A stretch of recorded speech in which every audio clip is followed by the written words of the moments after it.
Howdy everybody, Pierso86 here, continuing Mr. Pierso's adventures in vana'diel.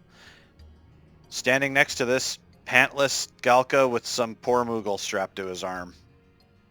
Well, he's got like a Marlboro on the back of his shirt too. We're gonna start traveling so we can level up, get some more trusts, and get ourselves mission ready for the next task at hand. You might be wondering, why is Mr. Pierso not wearing any equipment? Well, something that I forgot to mention with the whole Mog wardrobe thing, as I said before, you can keep stuff in your Mog wardrobe and access it from outside. And one awesome part of that I forgot is that by keeping stuff in your Mog wardrobe, your gear, instead of in your inventory, look at all the inventory space we have, 11 out of 30 spaces. So we can go to our Mog wardrobe. Oh, my bad. Hold on. I did that wrong. So we can go to equip, and then for storage options, we pick our Mog wardrobe, and we can get all of our stuff right out of our wardrobe. So just a lot more convenient than simply keeping it in your inventory. So we'll go ahead and get all the gear on. And then we're going to hit the road. Another thing I did off camera, didn't do a lot off camera, is I picked up an Empress Band. You can buy those from the Signet Guards with what are called Conquest Points, which I believe you earn from getting crystals. So that, basically when we activate that Empress Band, it'll give us basically 1.5 times the experience that we would normally get, which will be handy when we get to some higher level areas. Another thing I did, as you know, we have Naji in our party. I took that cipher that we got for first summoning Naji, and now we can do Valaineral, which I believe is an Elvaan Paladin. Let's find out. Yeah, that looks like a paladin to me. So now we are a party of 3. And Records of Eminence gave us a random challenge to vanquish undead. So if we see any skeletons or stuff along the way, we will have to kick the shit out of them. Okay, so we just got to head west here, and oh, look at that. This here is what I was talking about, a Notorious monster. Tococo? I think they're usually just called vultures out here. So a normal bird monster out here, like there's one over here, vulture. So this one is a Notorious monster, and you can tell it's a Notorious monster. When you check it, it says that its strength is impossible to gauge. So I don't know what level this guy is, but let's go ahead and fight him and see how things go.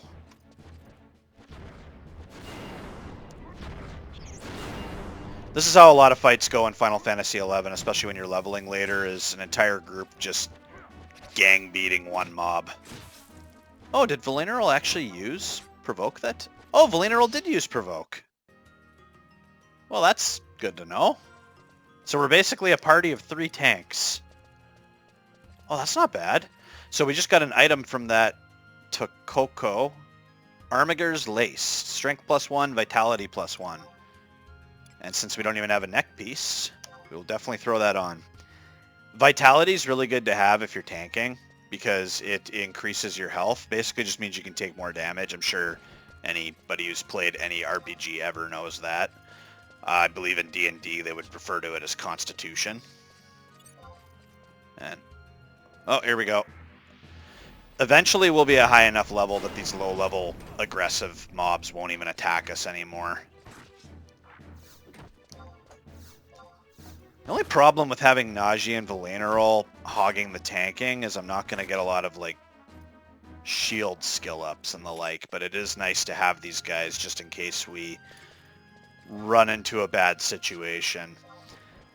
The shitty thing, I mean, it'd be too easy, I guess, if you could do this, but if you're in combat, you actually can't summon trusts, so if you go into a battle by yourself and you decide, hey, I need some help, you're shit out of luck, unfortunately. So this is one of my more favorite parts of the game, is going out and traveling. The home point crystal and the book teleporting, those are really convenient if you need to get somewhere quick or you need to jump from place to place to place, especially for questing. Super convenient. Not going to knock that at all, but there's just something about having to actually do some real travel time to get somewhere, something about the journey. I mentioned before I'm kind of a journey person when it comes to things like road trips and all that.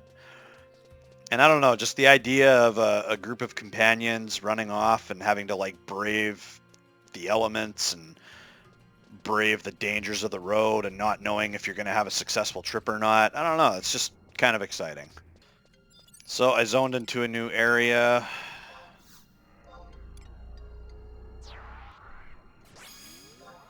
Yeah, it's kind of neat when you summon your trust. They have their own little message that they say when they come in. Interestingly enough, the trusts that actually know each other, when they come into battle, like Naji mentioned, he's got feelings for that Ayami girl. You can get her trust later when your rank gets up. And if you summon basically Naji while Ayami's in the party, or Ayami while Naji's in the party, one will actually say something to the other. So that's kind of neat that they took the time to do that, especially with how many trusts there are.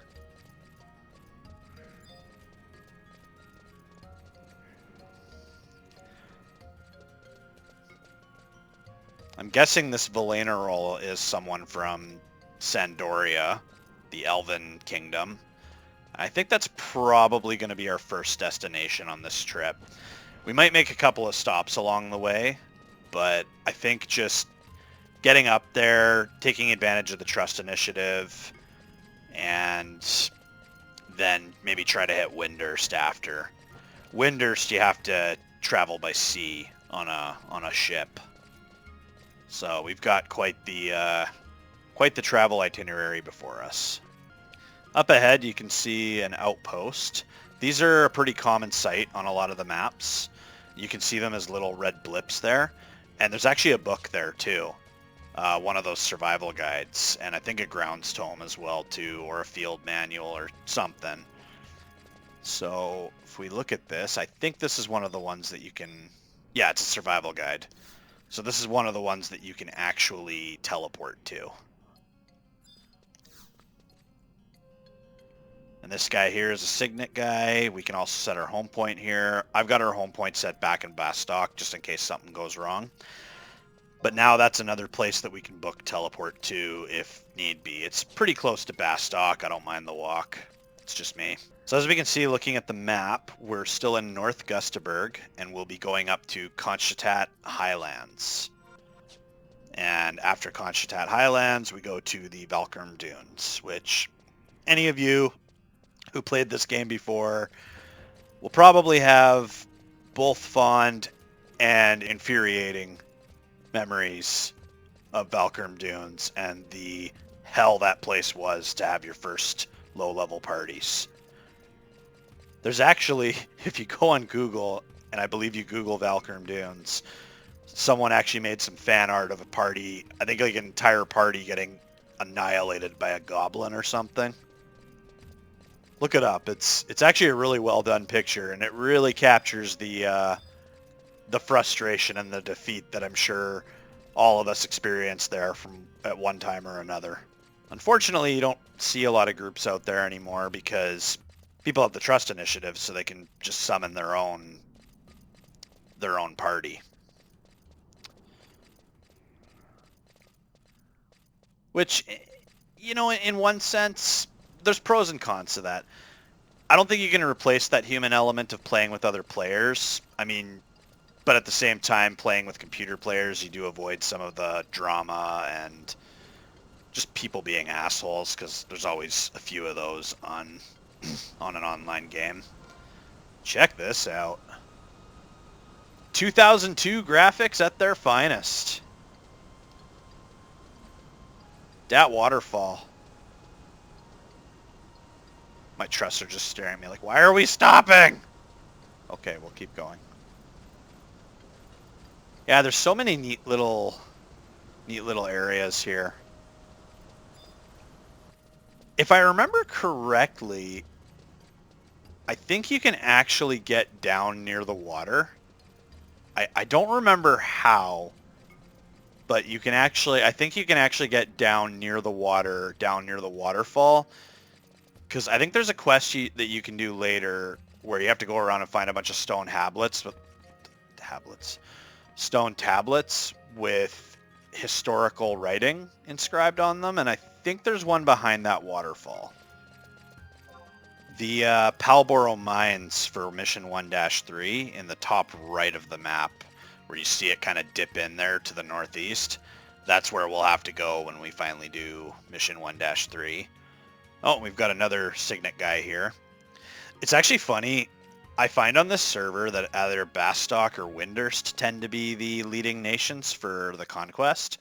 And on my other character, I was a Hume, and I started in Sandoria just to do something different. And I find that Sandoria very rarely is ahead on the conquest in this one. So it's hard to find people out in the field to get your Signet refreshed. Well, here we are, folks. Conchitad Highlands. Continuing to head northbound. We got some windy little ravines to go through first. So the enemies here are quite a bit stronger, so we'll have to exercise caution. We could stop and fight a few things on the way, but we'll definitely have to exercise caution while we're out here. We may have a team of 3, but we don't have a healer. So hopefully we'll be able to fix that problem here soon. See a campfire up ahead. Let's take a tiny little detour and see what's going on. Oh, we got some Quadav activity out here. These ones are the same young Quadavs, amber Quadavs, amethyst Quadavs, the ones that we were seeing in Gustaberg. These ones are probably a little bit tougher than the Gustaberg ones, but let's go have some fun. We need the experience points anyway.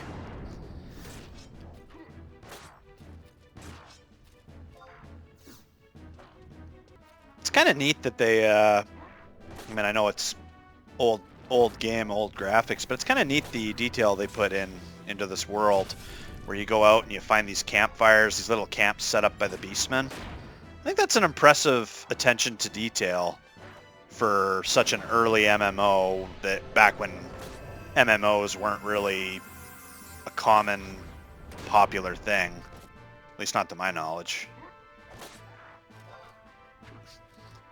It looks like that other Quadav dropped a temporary chest. We'll have to take advantage of that. Well, we got a Scroll of Blind. That'll be nice to have when we try a mage job, which I'm sure we will at some point. Potion +1. And we don't need an ether because not playing a mage.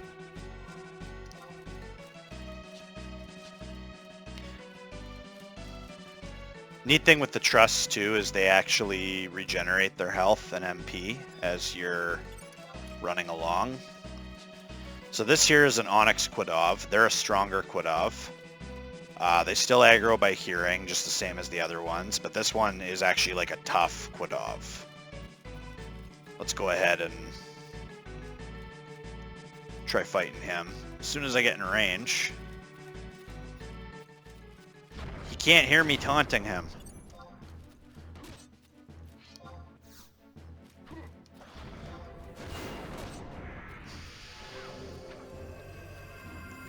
So as you can see, this one's health is going down a lot slower. So this is one we would not want to tangle with by ourselves. And we all get to argue over who's tanking.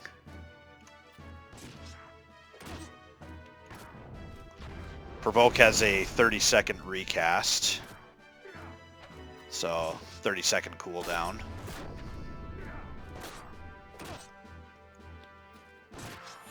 Fast Blade. And that's a buttload of experience points. Definitely gain a few levels on this trip. Oh, potion +3.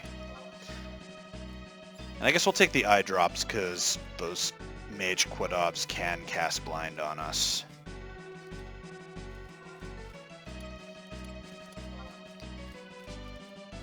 This here is another Notorious monster, Gilly-Doo. I fought him before on a different character. He drops a great sword, which is like a large two-handed sword, which is kind of funny because I don't know where a little thing like that would keep a two-handed sword. But he's pretty tough. He, I I can't remember if he drains your TP or something like that, but he basically like I think he spams like special abilities, kind of like how we have weapon skills, because enemies build up TP, I think the same that we do for their skills. So if we fought him right now, I'm pretty confident he would absolutely destroy us. So what we'll do is we'll jump on the map, and similar to what we did before, we'll just throw a little marker down so we know to come back for him later. Oh, we're already level 11. Just about level 12. Guys, we're not even fighting anybody. You got your weapons out like you're ready to throw down. You all need to relax. So as we come out, we see that looming monstrosity of a structure in the distance. That is called the Crag of Dem. And then Sandoria has one in their kind of equivalent map to this area called Crag of Hala. And then Windurst has an area where they have a Crag of Mia. These are big, mysterious structures. Maybe we'll learn more about them in the future.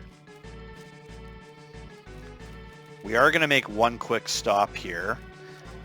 I don't feel like this... The reason for this stop I don't feel like is super important nowadays, just because with all the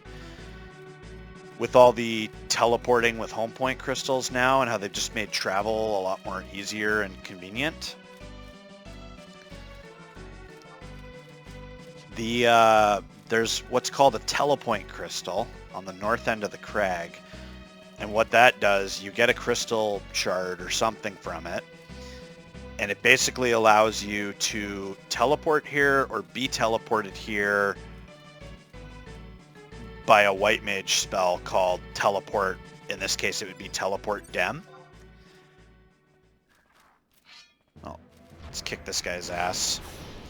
What used to happen back in the old day, before they made all the traveling like possible between books and home point crystals, is we actually used to have what we would call teleport taxis, where if you played a white mage or somebody else played a white mage and you needed to be teleported to one of these areas so that you could get close to, let's say you were going to Windurst or trying to get somewhere specific, you could actually shout to a white mage and be like, teleport Dem.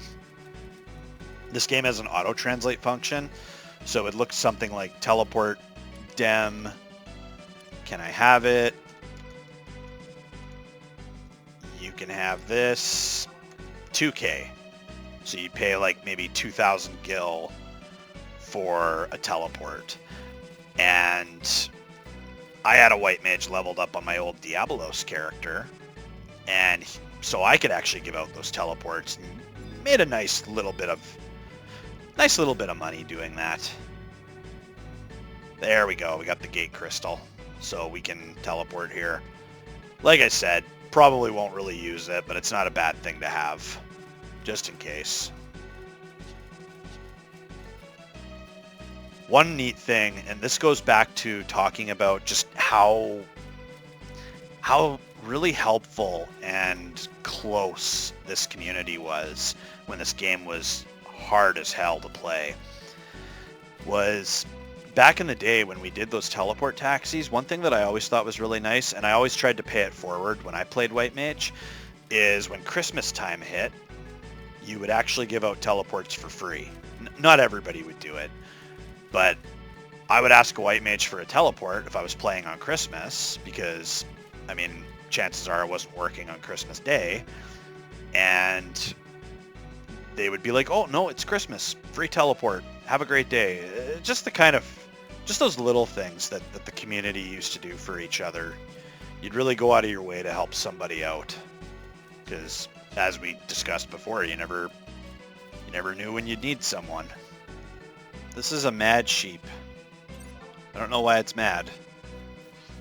But, oh, one thing you got to be careful of too, it's a great time to bring this up. This mad sheep is tough. And there's another thing that I forgot to mention about aggroing. These sheep here are not aggressive, so they're not going to attack us unless we attack them. But there's a concept called linking, where some mobs will actually, if they see another mob of their kind being attacked, they'll jump in to help. And the mad sheep are one such example, where if you attack one, any other mad sheep nearby will jump in and help, and then you could really be in some trouble. For a split second there, I almost forgot about that. Okay, here's one by itself. Hopefully I get a few hits on me before somebody else vokes it off me. Damn it!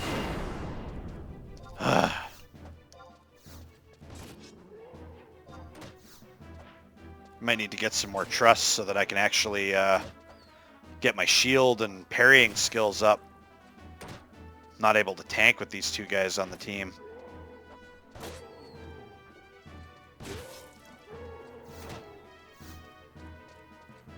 See, the nice thing with the trust is because there's so many of them, if we decide later, hey, I want to try playing a healer, or I want to try playing a black mage or a thief or something, we can easily summon Valaineral or Naji and have a tank.